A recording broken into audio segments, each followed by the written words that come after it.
He's an investment banker turned corporate stand-up comedian. The way investors laughed at his valuations, it was a logical career progression. Presenting Vikram Poddar. Ladies and gentlemen, welcome to Boardroom, a show where we take you through the pertinent issues shaping up the world of business and finance. In this episode, we are going to talk about the grand event in February that causes a lot of excitement and then a lot of heartbreak. No, I'm not talking about Valentine's Day. I'm talking, of course, about this year's budget, also known as the Finance Ministry's annual offsite. Now, salaried individuals had a lot of expectations from this year's budget, but the general consensus is that the budget was a disappointment. Let's take the case of medical reimbursement. For so many years, the limit for reimbursement of medical expenses is still at 15,000 rupees a year. Really?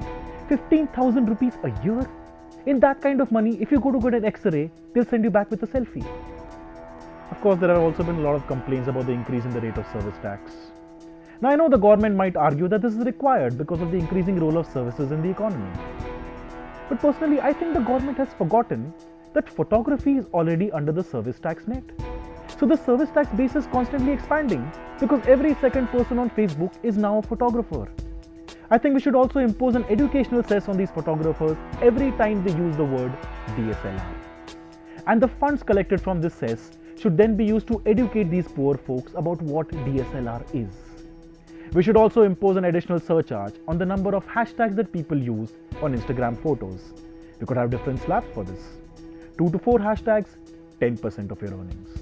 4 to 10 hashtags, 20% of your earnings.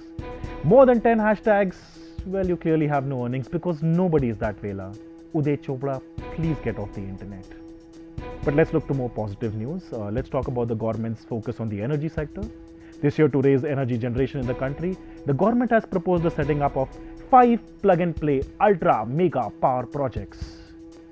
Of course, the government could have done 5 more of these with the funds that they're actually spending on 2 ultra-mega power projection projects.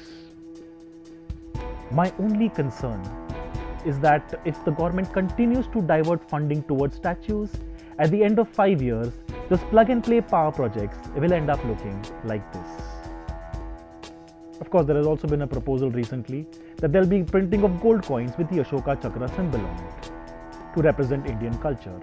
Now, I agree that the Ashoka Chakra is an important symbol of Indian culture. But we are talking about gold coins in the Indian cultural context. Surely coins with the following printed image would make more sense. Mr. Jaitley also spoke in this budget about allocating funds towards 25 World Heritage Sites which are culturally relevant in India, but which are in urgent need of restoration.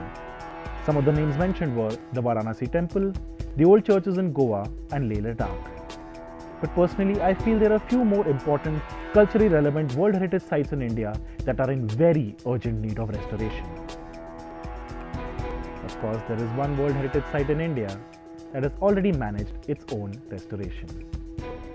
Finally, let's focus on the budget this year where it spoke about cutting down on black money in the economy by curbing and restricting the use of cash transactions. So basically, the next time you go to your local dance bar, make sure you carry your own stack of Sodexo coupons. Ladies and gentlemen, that was our take on this year's budget. Stay tuned for the next episode where we talk about why Flipkart raises funding more often than Generation Leaps in Ekta Kapoor serials. Thank you for watching.